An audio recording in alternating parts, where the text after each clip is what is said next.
45 ಹಾಗೆ mark movie review. ಇನ್ನು ಮೂವಿನೇ release ಆಗಿಲ್ಲ, ಯಾವ ರೀತಿ ಮೂವಿ ರಿವ್ಯೂ ಗೊತ್ತಾಗುತ್ತೆ.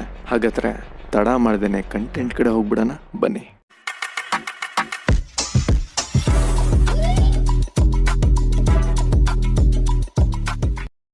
ಇವತ್ತಿನ ಕಂಟೆಂಟ್ ಮಾರ್ಕ್ ವರ್ಸಸ್ 45. ಇದು ರಿವ್ಯೂ ಯಾವ ರೀತಿ ಅಂದರೆ ಏನು ಎಕ್ಸ್ಪೆಕ್ಟ್ ಮಾಡ್ಬೋದು ಅನ್ನೋ ರೀತಿ, ಹಾಗೆ ಯಾವ ರೀತಿ ಅವರ ಪ್ರಮೋಷನ್ಸ್ ಇದೆ, ಹಾಗೆ ಟ್ರೇಲರ್ ಹೇಗನ್ನಿಸ್ತೋ ಎರಡನ್ನೂ ಕಂಪೇರ್ ಮಾಡಿದಾಗ.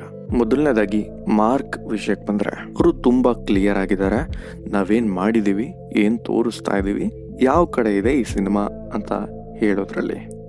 ಇದು ಕೇವಲ ಒಂದಷ್ಟು ಅವರ್ಸಲ್ಲಿ, ಒಂದಷ್ಟು ದಿನದಲ್ಲಿ ನಡೆಯೋ ಕತೆ, ಅಥವಾ ಸ್ಪೆಸಿಫಿಕಲಿ 18 hours ಅಂತ ಹೇಳ್ಬೋದು.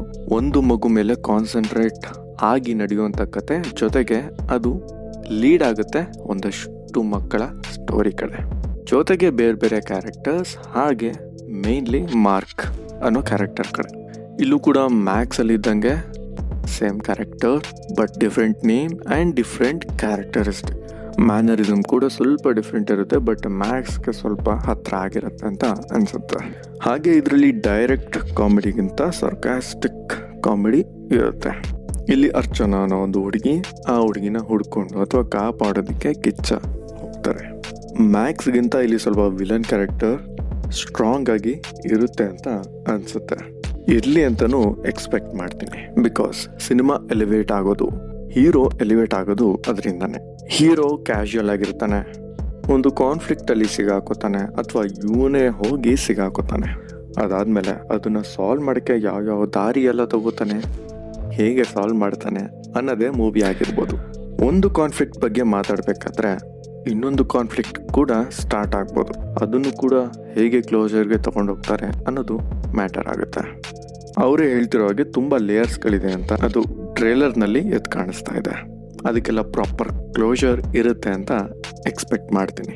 ಸಾಂಗ್ಸ್ ಆಗಲಿ, ಡ್ಯಾನ್ಸ್ ಆಗಲಿ, ಫೈಟ್ಸ್ ಆಗಲಿ, ಕೆಲವೊಂದು ಸೀನ್ಸ್ ಆಗಲಿ ಸಖತ್ತಾಗಿ ವಿಸಲ್ ಹಾಕೋ ಥರ ಇರುತ್ತೆ ಅಂತ ಎಕ್ಸ್ಪೆಕ್ಟೇಷನ್ ಈಗ ಆಲ್ರೆಡಿ ಇದೆ ಟ್ರೇಲರ್ ನೋಡಿದ್ಮೇಲೆ. ಇನ್ನು ಪ್ರಮೋಷನ್ ವಿಷಯಕ್ಕೆ ಬಂದರೆ ತುಂಬ ಚೆನ್ನಾಗಿ ಮಾಡ್ತಾ ಇದ್ದಾರೆ ಮಾರ್ಕ್ ಪ್ರಮೋಷನ್ನ. ಎಲ್ಲ ಕಡೆ ಇಂಟರ್ವ್ಯೂಸ್ಗಳು, ಪಾಡ್ಕಾಸ್ಟ್ಗಳು ನಡೀತಾ ಇದೆ. ಪ್ರೀ ರಿಲೀಸ್ ಈವೆಂಟ್ ಕೂಡ ತುಂಬ ದೊಡ್ಡದಾಗಿ ಹುಬ್ಳಿಲಿ ನಡೆದಿದೆ. ಅಲ್ಲಿ ಕೂಡ ಒಂದು ಮಾತು ಹೇಳಿದ್ದಾರೆ ಷಡ್ಯಂತ್ರ ಅಥವಾ ಏನೋ ಒಂದು ಬೇಡದೇ ಇರೋದು ನಡೀತಾ ಇದೆ ನಮ್ಮ ವಿರುದ್ಧ ಅಂತ. ಅದು ಯಾರು, ಯಾಕೆ, ಏನು ಗೊತ್ತಿದ್ರೆ ಕಮೆಂಟ್ ಮಾಡಿ ನೋಡೋಣ. ಅದು ಡೈರೆಕ್ಟ್ಲಿ ಡೌಟ್ ಬರೋದು 45 ಮೇಲೆ. ಸೊ ಈಗ 45 ಕಡೆ ಹೋಗೋಣ.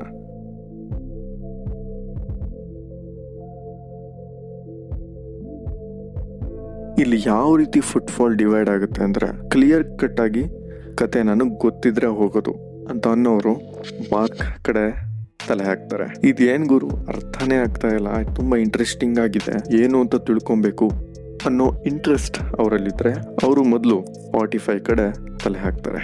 ಒಟ್ಟಿನಲ್ಲಿ ಎರಡೂ ಕಡೆ ಜನ ಹೋಗ್ತಾರೆ ಅನ್ನೋದು ನನ್ನ ಭಾವನೆ. ಇನ್ನು ನೀವು ಯಾವುದು ನೋಡ್ತೀರಾ ಮೊದಲು ಅನ್ನೋದನ್ನ ಕಮೆಂಟ್ ಮಾಡಿ ತಿಳಿಸಿ.